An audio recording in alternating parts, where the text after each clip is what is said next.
everyone, if you're new here, welcome to my channel, and if not, then welcome back to another one of my videos. Today's video is going to be a little different, actually. I normally talk about books, but today we're talking about movies. Specifically, actually, TV shows. I don't watch a lot of movies. I'm definitely a TV show fan, more than movies, but normally I talk about books. Today, I wanted to do something a little different, so I'm going to venture into TV shows as well. Today, I'm kind of going to be recommending movies, but I'm also kind of just going to be talking about it, so it's going to be a bit of a wrap-up, a bit of a recommendation video. And you guys know me, I love finding those underrated romance books, and I'm the same for TV shows. I love to find an underrated show, and some of these are that, some of these are just not. So I have about 8 shows that I want to talk about today. All of them I've loved. These are my top favorites because in the winter months, I'm much more of a homebody. I'm a lot less busy, and I just love laying in bed.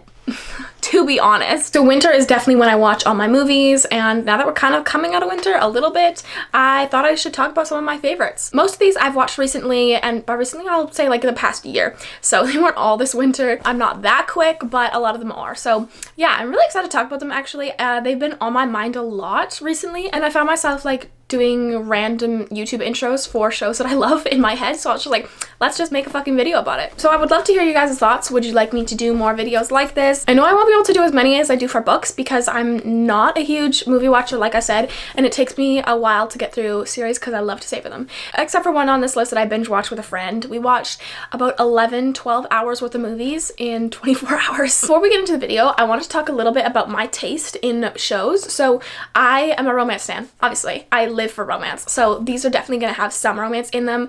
I mean, I feel like a lot of shows do, so it's almost guaranteed. But yeah, you're gonna have a romance, a subplot, but I love action. I love mystery. I love thrillers. I love cop shows like Brooklyn Nine-Nine, a favorite. I like them a little less PG-13 though. I'm not a huge gore and murder fan, but I know that that comes with a lot of action. But I love action. I love mind games. I love twists and turns. I love it to be dark, and I love a romance subplot. It doesn't need to be the full focus. Honestly, I get a bit bored if it's the full focus, but I need it to be there as well, and I need to be able to ship a couple. So that's a bit about my taste in overall TV shows, movies, all of that. We're gonna get into the 8 TV shows that I've watched and loved recently, but before we do, please don't forget to like, comment, and subscribe, and of course let me know down in the comments if you want to see more of these. But without further ado, let's get into them. Okay, by far my top favorite on this list, a recent favorite, a favorite that I've had for the past year or more, is Yellowstone. So Yellowstone is, yeah, one of my favorite series of all time. And basically, if you want to imagine Yellowstone, just imagine mafia mixed with cowboys, mixed with power, greed, money, government, politics, like every fucking thing. So yeah, that's basically Yellowstone. That's how I describe it to all of my friends and my family who are like, oh my god, what's that show you're obsessed with? The romance in this, it's strong, okay? I'm sure if you've heard anything about Yellowstone, you've heard about Beth and Rip. They are the main romance characters in this. Beth is a strong-ass, brutal, lethal businesswoman, and Rip is a more low-key, a bit more respectful but still very cutthroat cowboy. And that combo mixed with the connection and the past and history that they have, it makes it fucking amazing. Like, their chemistry off the charts. Their dynamic is so good because she's so cutthroat and like no feelings, and he's feelings. Even though he's still cutthroat, he's still like everything she fucking needs because she's been through so much. He's been through so much, but she is very like scarred from that. And I mean, he is too, but he's just there for her in the way that she needs, and it's phenomenal. They are phenomenal. They are obviously my favorite couple, but you also have a bunch of the side characters in romances. The whole kind of character cast of this is Yellowstones are a family. They have been living on a ranch in, I really want to say Manitoba, but it's another M, Montana. Generations and generations have lived on that land. That is their land, and their land is under threat right now. Like, the government is after them. Fucking other cowboys are after them. Like, they're at war with each other, and it's insane. So they're at risk to lose their land. And there's just one thing after a fucking other about them losing their land. And that's like the main premise of the show. It follows the family, and then there's the workers on the farm, there's the neighbors, there's the other people in the town, the government, all of that. And basically they're just fighting to keep their land and to be the all-important, all-wealthy, all-powerful Yellowstone family that they are. To me, it hits on every single level. You have the like shocking twists and turns. You have the romance that is more of a subplot. You have war with other people, a lot of violence. It's very dramatic, but at the same time, it's got its moments where it's a little more low-key. That mainly comes in the last season, let's be honest, but it's so addicting, so immersive, and it is an all-time favorite show for sure. Next, I want to talk about Kaleidoscope, and this is one of the newer ones I watched. I think my dad and I were watching it together, and I think we finished it a few weeks ago, so it's very interesting actually. The premise of it, very interesting. Basically, it follows all the characters in a heist. So I think there's about 8 of them, and they're all in this heist together. But the interesting part about this is that the show has episodes that are across different timelines. So you'll have one episode is like 5 weeks before the heist, another episode is 24 years before the heist, and another episode is a day after the heist. But they're all in different order. So you'll watch the first episode, and I'm pretty sure they're a different order for each Netflix customer as well. So when my dad and I watched it, I think our first episode was like 7 years before the heist, and then it was like 6 weeks before the heist, and then it was like 24 years before the heist, and we're just like, what the fuck is going on? And even though that's such a unique viewing experience, like it's very unique and it can definitely frustrate a lot of people, I actually really enjoyed it. The jerkiness is very interesting. It's kind of hard to keep with the plot, but I loved the characters. And to me, the best 2 episodes were 24 hours before the heist and 1 day after the heist. Those 2 were immaculate. I think about that all the time. My dad and I still have inside jokes from those episodes. Like, those episodes were amazing. The ones that happened before the heist, like 24 years before the heist, those are a little less interesting, but overall the series was so good because it was so addicting. It required a lot of thinking, and you kind of got to see like the psychology behind why these characters are criminals and why they were in jail and why they're planning a heist and what the reason is, and it's pretty fascinating. So this one, if you like a lot of like action, heists, a lot of action, a lot of plot, a lot going on, and watching it in a very tumultuous way, this one is for you because it honestly was really good and I really did enjoy it. And yeah, those last 2 episodes were literally unmatched. They were hilarious, like so funny. The comedic relief in this one, as well as the plot and the heist and everything, it's a perfect balance and it's so funny. Next, I want to talk about The Recruit. And if you go look this up on Netflix, you're gonna be like, Noah Centineo? Fuck no. Because if anyone has watched To All the Boys I've Loved Before and seen like Peter Kavinsky played by Noah Centineo, you're gonna be like, what the fuck? How does this heartthrob actor play in a fucking CIA show, right? Like, it doesn't make sense, it doesn't compute, but it does. And if you watch it, I promise you, you won't be disappointed in the way that Noah Centineo acts. Like, him as an actor, so fucking versatile, because he can go from being a heartthrob to being an actual heartthrob in Hollywood and playing a heartthrob to being a dumbass, clueless, brand new CIA agent. Like, it's fascinating. It follows Noah Centineo. I cannot remember his name in the movie. His character is like fresh, brand new to the CIA, and he's just fucking clueless. Because I mean, it's the CIA. You don't really have like a shared Google Doc of how to act and what to do as a CIA agent. So he gets there and he gets like the rookie jobs, right? And he's sorting through mail of like threats to the US government, and he sees one and is like, yo, looks legit. So he takes it to like his boss. His boss is like, fuck me, that's a national emergency. And he gets tasked with this criminal who is still in prison and has intel from like the US government and the Russian government of like covert, nobody knows about it missions. And he's put in charge of her. And he's like I said, brand new to the CIA, doesn't know how to act, and his like friends at the CIA, his colleagues, like set him up for failure every time. And it's honestly hilarious because he's just so fucking clueless. But he also has a certain level of intelligence that helps him survive, basically, like many near-death situations. And he's in charge of the criminal who has all this intel, Max Maladze. And she is cunning. She is ruthless. She is so smart, and she has so many fucking secrets.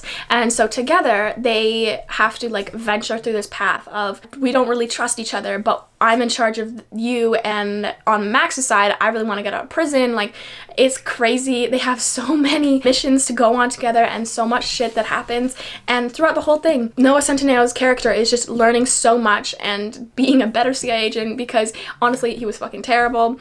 But yeah, the comedic relief in this one, I love comedy in any shows, and this one had another perfect balance of comedic relief to action to like questions and secrets and plot, and just the balance of this was so fucking good. I ate the show up. Like, it was so good. It was one of my favorite like kind of cop shows. Like, and I say that in a broad way because not technically cops, they are CIA agents, but I don't know, it was so addicting, very interesting, and I believe there's a second season coming soon. It's not finished. 9 of these really are finished, but what's finished of them is just so fucking good. This is very much one of those. Another cop show is Blindspot, and this one is probably my like least favorite on this list in terms of the actual like breakdown of the plot and the like development of it, but it's one of my favorite on this list for like the amount of love I have for the show. Like, it's a very familiar show to me. It's kind of got a special place in my heart.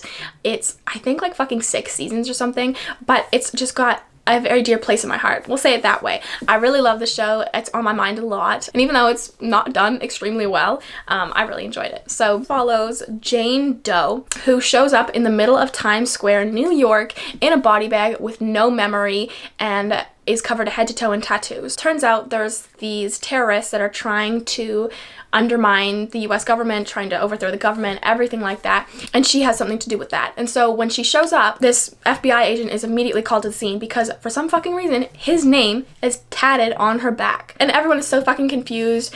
She's confused. Her memory was completely wiped. She doesn't know who she is. She knows nothing about herself or the world she lives in, and it just is crazy. Honestly, it follows her throughout the whole season, learning more about herself, and she is one of those characters that infuriates you because she's like not good or bad, she's not a hero or a villain, and she's just kind of fucking annoying. And right alongside that is Kurt Weller, which is the lead FBI agent in this. He has a whole task team because obviously his name is tatted on her back, but he's so fucking annoying because he's like one of those heroes that a lot of people could like fucking hate. He's overprotective, overpossessive, but he does it in like a douche way. That's kind of the wrong word for it. Like, he's not an asshole, but it's just so eye-rolly. You're just like, oh, for real, like, why are you doing this? He's like a fucking chihuahua that barks at your legs and thinks that it's a bull mastiff. It's not. And I feel like that's just the perfect definition for him. But I want to recommend this because these side characters on this did it for me. The other FBI agents on this, they were amazing, and their whole like family of a team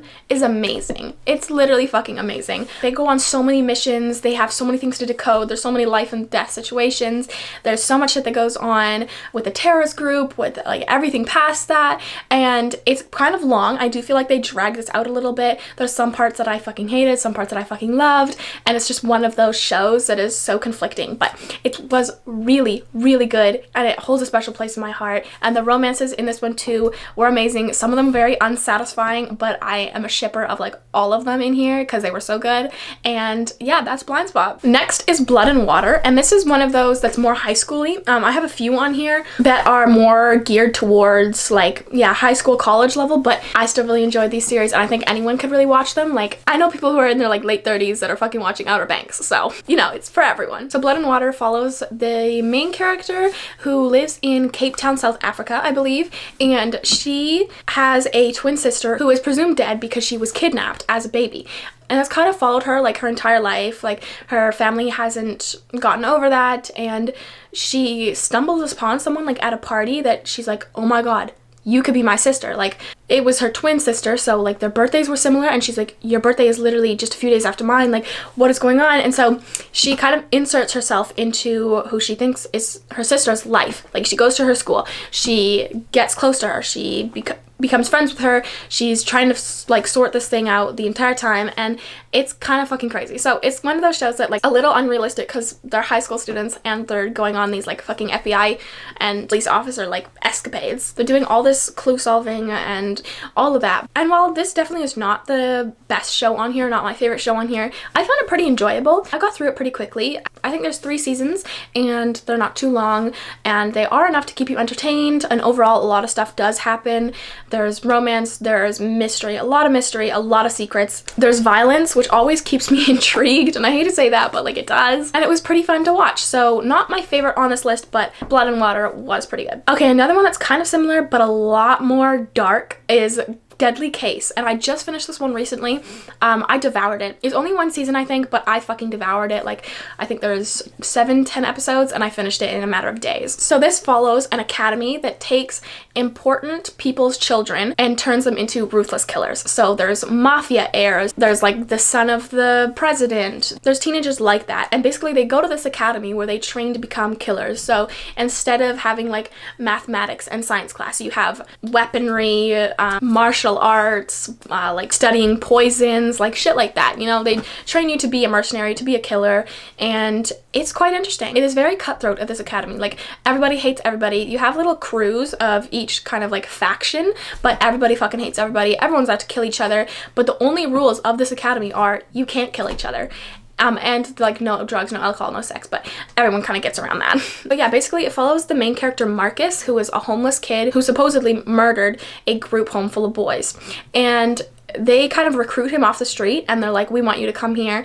And so he does, and he's just like, what? Y'all are fucked in the head. But then he kind of gets like more into it and he tries to run away, but they bring him back. And after that, he's kind of like forced into it. Then he starts to make friendships. He has this little crew, and everyone is out to murder each other. Literally. There's so much that goes on. So many people are like half dead in this. There's an overall villain who is a serial killer who has beef with Marcus and is like wanting to kill him and everyone who stands in his way. And Marcus has like 2 love interests. To me, there was a clear endgame love interest here, but obviously everyone else in the school has love interests and the romance plot was very much there. But this one, y'all, it's fucking violent and fucking gory. Like, I think this is the most violent and most gory show on here. Yellowstone is pretty violent. Actually, The Recruit was pretty violent too, but this one, it's like concerningly violent. So the serial killer, who's like the villain in this one, he likes to fuck animals. He has decapitated people in his house and they're always killing somebody. There's like a lot of graphic scenes in this one. So yeah, a little bit like disturbing, but I just skipped past those parts because the rest of it was really good, very addicting, very intriguing, pretty fast paced as well, and I had a fun time watching it other than those parts that I had to skip by. This one, it's expected. Okay, next I want to talk about Outer Banks. The most recent season, season 3, just came out and I devoured that shit. Like, when I say I devoured it, guys, I devoured it. This one was the one that my friend and I watched in 24 hours, and that's 10 episodes that are like 40 minutes to an hour and a half each. So yeah, we fucking devoured this shit, and I have a lot to say about the 3rd season, but most of it is pretty good, other than I kind of hate some of those characters and they got on my last goddamn nerve. But the overall plot of this follows a group of friends living on the Outer Banks, which I think is in like North Carolina or something. Outer Banks is called Paradise on Earth. They live in a beach town that's very beach towny. So like the place to hang out is the beach. You surf, you fish, you do all that. And they have the kooks and the pogues. So one side, the kooks, rich. They have mansions, they host all the parties, they are very important, they have a lot of money, all that. And then you have the pogues, who are the most happy, but they are pretty broke. And there's a very separated line, especially for like the friend group that this follows. Some of them are kooks, some of them are pogues, but they like live in harmony, let's say that, whereas the rest of the island does not. And a lot of people are out to get them. A lot of people hate them. So the main character in this one, kind of the main character, like he's the biggest character in this friend group, his dad disappeared, I think like a few months before the show takes place, and he disappeared looking for treasure. And so his son, John B., who's kind of the main character, just is like, we're gonna go find that treasure, and his whole friend group was like, yeah buddy, we're going with you. So it kind of starts like that, and then it just goes from there. So much happens. There's friend group dynamics, there's kook and pogue dynamics, there's parent dynamics, there's people out to murder them, they make enemies, a few different characters fall in love with a few different characters, and that's pretty messy but low-key kind of fun. There's a lot of people you could ship in this one, and you might be mad with some of the outcomes of it, but I wasn't. And yeah, it's just kind of a bit of a clusterfuck, but it's so addicting to watch, really fun, and yeah, very addicting. So there's 3 seasons. The 3rd one just came out. It is renewed for a 4th season.